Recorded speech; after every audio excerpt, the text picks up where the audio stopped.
Hello, everyone. Fatma Nadir here with Andre Persaud, mortgage broker from SafeBridge Financial Group. Hi, Andre, and welcome. Hi, Fabio. Thank you for having me today. You're most welcome. So, Andre wanted us to speak about the new announcement, most recent announcement that the Bank of Canada has increased the mortgage rate yet again. So we know that in the last 18 months, the rates have been going up and up and up. Now, my question to you is, do you think that this can continue? And when do you expect that rates will start coming down? Yeah, so it's such a tough question, and I will do my best to answer it. And for all of you out there, I've got 10 plus, almost 15 years in this industry, and I've never seen an 18-month span like this in my career. And we know rates have gone up and up and up, and it's such a hard question to answer is because the information we receive in the mortgage world, we kind of depend on economists and the Bank of Canada and everything like that. And they've told us that rates are going to come down. But this timeline seems to keep getting pushed further and further back. And, with the recent Bank of Canada, rate hike, I thought it was just devastating. My wife and I, we've got a variable rate mortgage ourselves, so we're feeling that pain. I feel for everyone out there. So right now, the new timeline has kind of come in terms of rates starting to come down mid to late 2024. And I know that might be hard for especially variable rate mortgage holders to hear, and even people with fixed rates that are coming up for renewal. That's kind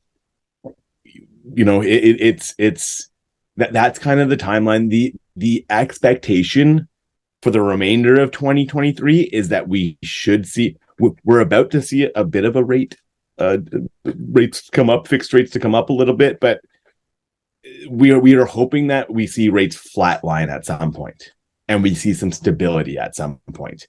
We've been told over and over again that rates are going to go up. We're raising them quickly so that we can flatline them. And so right now, that's the expectation. Mid to late 2024 is when we might see rates come down.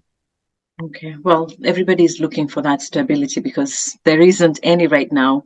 And it is very painful for variable mortgage holders. So what would you advise them, those with variable mortgages? What would you advise them to do now that the rates have gone up, their monthly payments have gone up? I've got people that have told me it's gone up by $1,000 a month. That's pretty huge on the family income. So what's your advice on that?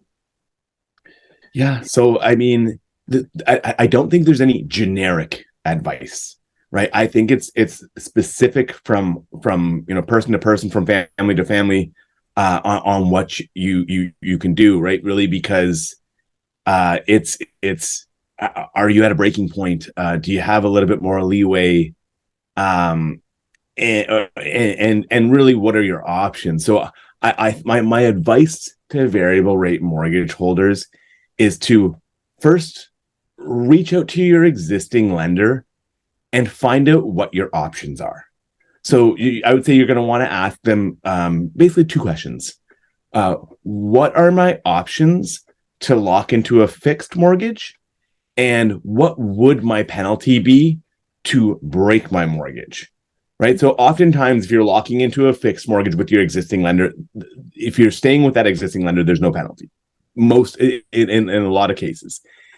But you want to find out what that penalty is just in case it makes more financial sense for you to get out of that institution and go into another institution at a lower rate, and maybe move that amortization back up or whatever it might be. But again, I would say it's case specific for your variable rate mortgage holders out there.